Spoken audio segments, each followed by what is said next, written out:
Olá, alunos EBQ. Eu sou a pastora Valéria.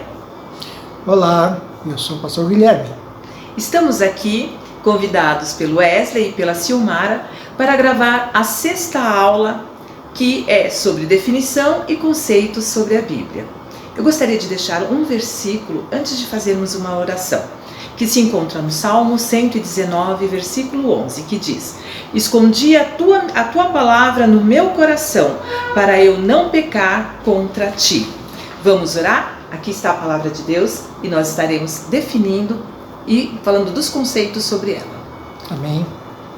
Senhor Deus, ó Pai, mais uma vez, Senhor, em Teu nome estamos aqui para poder passar a palavra, Senhor, àqueles que necessitam, Senhor, de conhecer e de buscar, Senhor, em conhecer mais ainda. Senhor, que o Senhor venha derramar da sabedoria, da graça, da unção, Senhor, que essa palavra venha adentrar, Senhor, a corações, Senhor, que venha, Senhor, dar um conhecimento, aprendizado a cada um em nome de Jesus.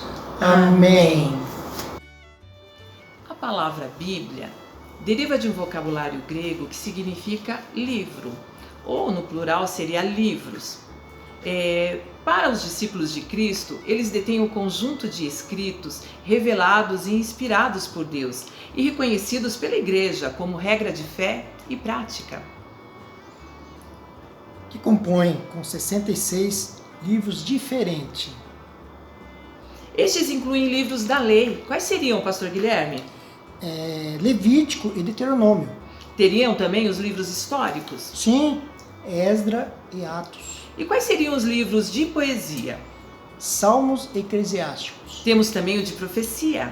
Sim, Isaías e Apocalipse. Biografias.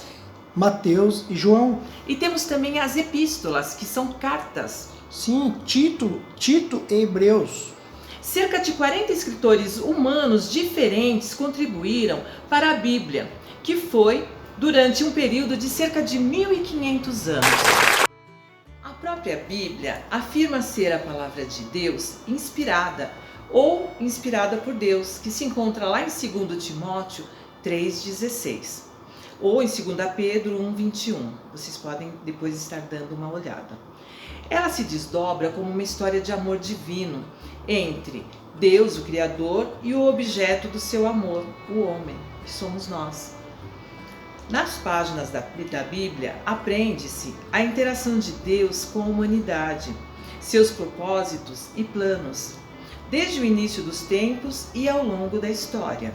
O plano de salvação de Deus é o tema central da Bíblia. Sua maneira de prover a libertação e do pecado e da morte espiritual através do arrependimento e da fé.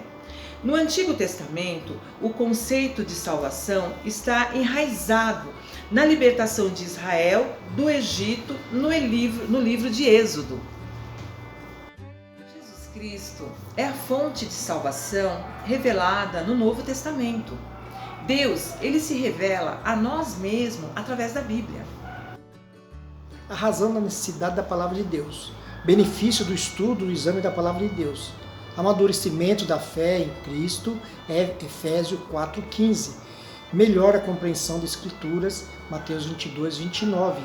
Habilitação para o ministério, 2 Timóteo 2,15.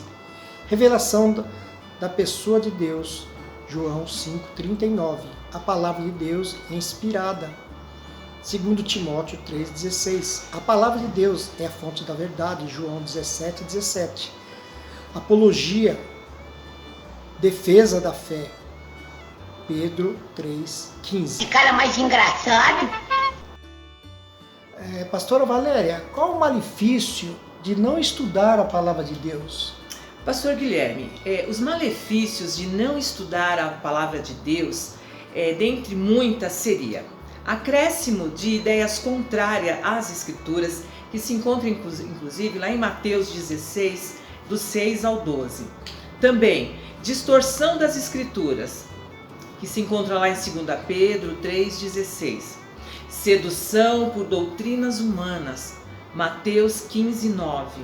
Pecado por ignorância, Mateus 22:29. Criação de heresias, 1 Timóteo 4:12, e imaturidade, que se encontra em Efésios 4:14. Devemos estudar a Bíblia porque ela é o único manual do crente para a vida cristã e serviço do Senhor. O crente verdadeiramente salvo servirá ao Senhor de coração. Efésios 2:10 e 1 Pedro 2:9. Segundo, alimenta a alma. Lá em Jeremias fala 15:16. Em Mateus 4:4 fala a respeito. E 1 Pedro 2:2. A palavra de Deus, ela traz nutrição e crescimento espiritual. Amém? Amém. Muito Tenham todos uma boa aula, um bom domingo e até a próxima aula, em nome de Jesus. Amém. Amém? Um Tchau, abraço tchau. a todos. Amém.